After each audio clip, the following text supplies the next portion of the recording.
Hello, I'm Ryan Chan, CEO and founder of UpKeep, and today we're diving deep into the world of asset life cycles.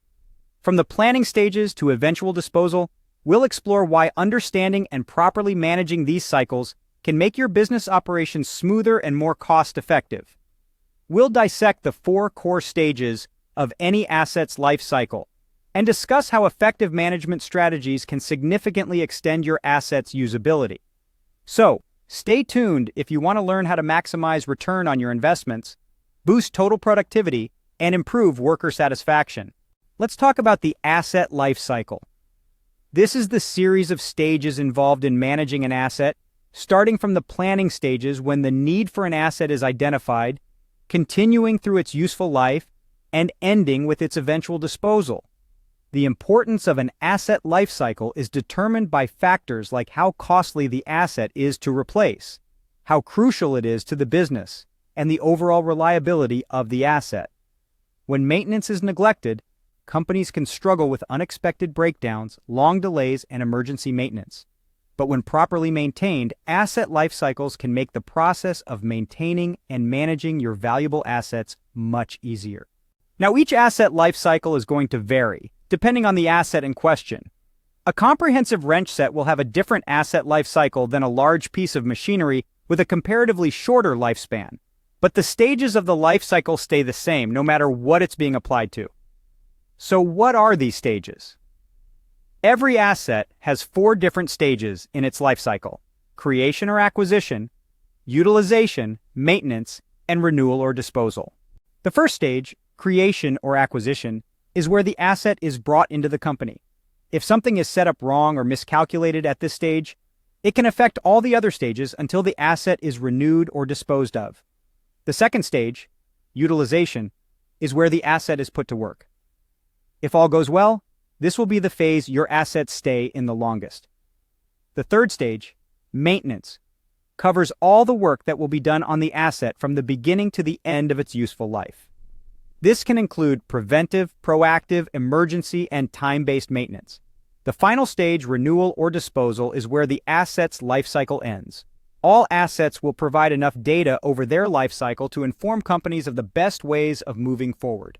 Now, you might be wondering, how can companies manage these stages effectively? The answer is by investing in asset life cycle management.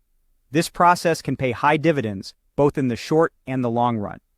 Asset lifecycle management is all about extending your asset's usability as far as you can without losing any functionality. It rests on 4 stepping stones: initial and ongoing assessments of the situations, data collection from assets, proposed plan creation, and integration across all assets. During the assessment stage, it's important to focus primarily on the assets in question. This is the time to consult the people who know the asset the best and check the paperwork or digital files that have been tracking this asset. Data collection is the next stepping stone. Big data can prove or disprove your ideas about what's going on and how to solve it. It's difficult sometimes to get quality data, but it's well worth the struggle. Once you have the data, you can propose and implement plans and testing. If a company doesn't already have a plan to manage the life cycle of their assets, they might face considerable amounts of trouble. The final stepping stone is integration across all assets. This is where a CMMS, or an enterprise management system, can give back all that you put into it and more. So why should you care about asset lifecycle management?